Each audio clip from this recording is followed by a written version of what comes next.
guys, Bonsai. Let's go do some kata. Oh,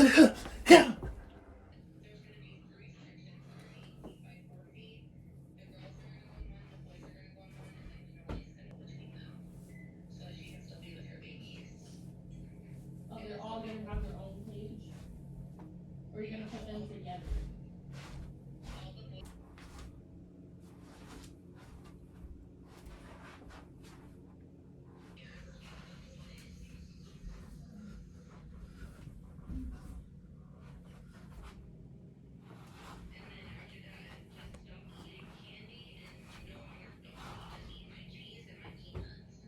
Okay, so what could I pull out of that kata for some bunkai? Let's see.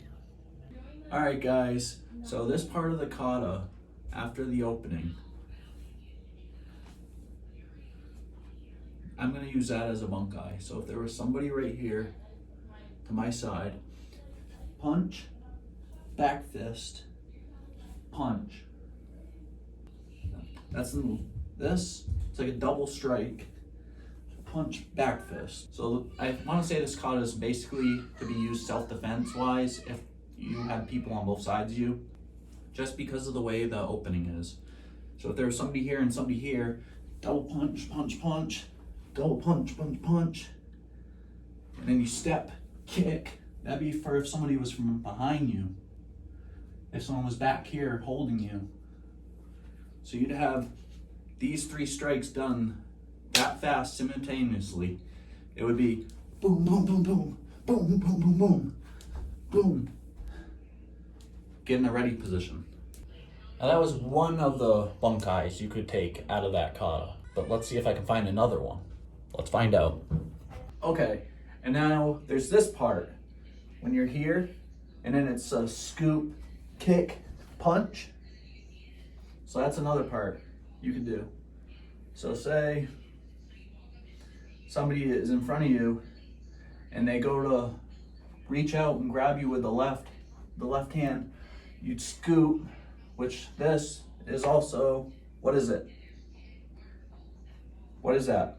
Everyone should know if you're in karate, kempo, this, simple. First, one of the first things you learn, 1 block. It's the number 1 block. So this scoop is a 1 block, which would pull their hand on an arm out of their center line. Yeah, so if someone goes to grab you with their left hand, you'd scoop, kick, punch. You'd scoop, kick, punch. Because this would take them out of their center. This would move their arm, kick, throw them backwards. You step forward, punch. And hoping that would knock the wind out of them. So that's another thing you could use out of that kata as a bunkai. Okay guys, so now let's look at a little bit of self-defense techniques.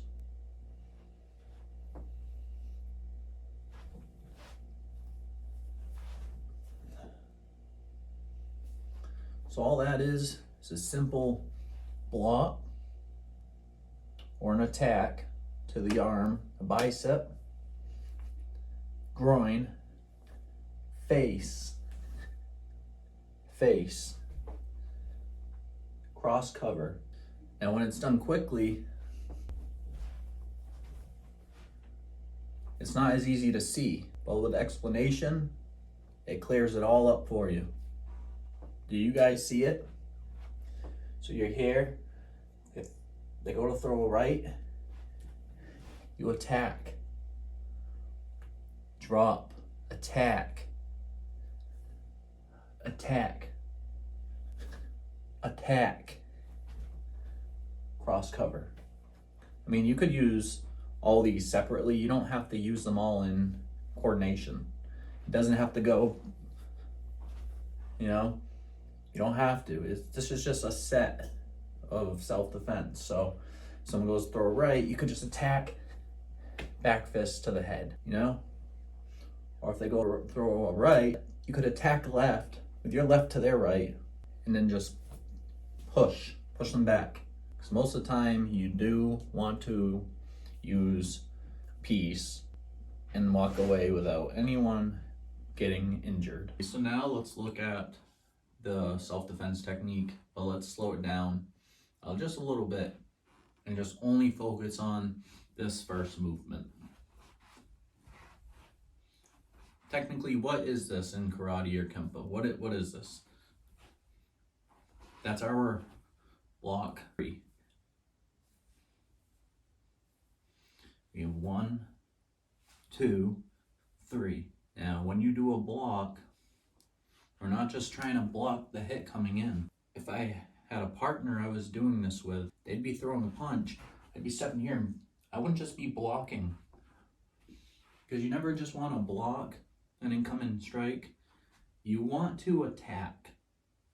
Okay? Now, me explaining this stuff helps me learn more as a student. So you're blocking, but you're not just blocking, you're trying to attack the limb that's coming towards you. Why? Because 2 things. It's going to make the person hesitate. You know, they're going to stand there and be like, what the hell? Like, what's going on? What's happening? They're not going to back off most likely, because most of the time if you do engage into some kind of self-defense situation with somebody, it's going to escalate very quickly. If they feel enough pain when you do that, they're going to be like, all right, like this person clearly knows some stuff. Maybe I should like reassess what's going on here. Maybe deal with it a different way, because they're not going to expect it. You know, we have a lot of these tools that we carry. We have so many, but certain things people aren't going to just expect, you know. If I was working with a partner and they throw a right, I'm going to come here and I'm going to attack.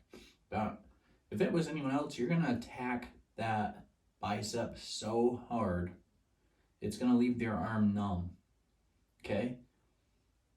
That's going to stun them enough to make them hesitate. And then you're going to go from that to the groin. That is going to throw them completely off, confuse them, let alone the back fist that comes after to like, it shouldn't get to that point. After that first attack, you would hope that that's enough to make somebody just like be like, all right, you know what, whatever. It's like, we're not doing this. Like, clearly you know some things. But explaining how this stuff works helps me better understand it, and it's helping me learn a lot better how it all like pieces together, and it's making more sense for me when I'm sitting here being able to tell you about it.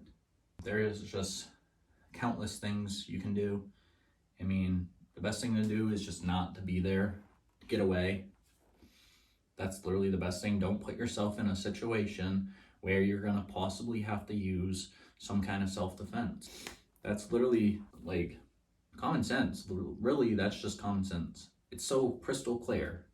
Don't put yourself in situations where you will potentially have to use some kind of self-defense. You know, that's the best way to be in life.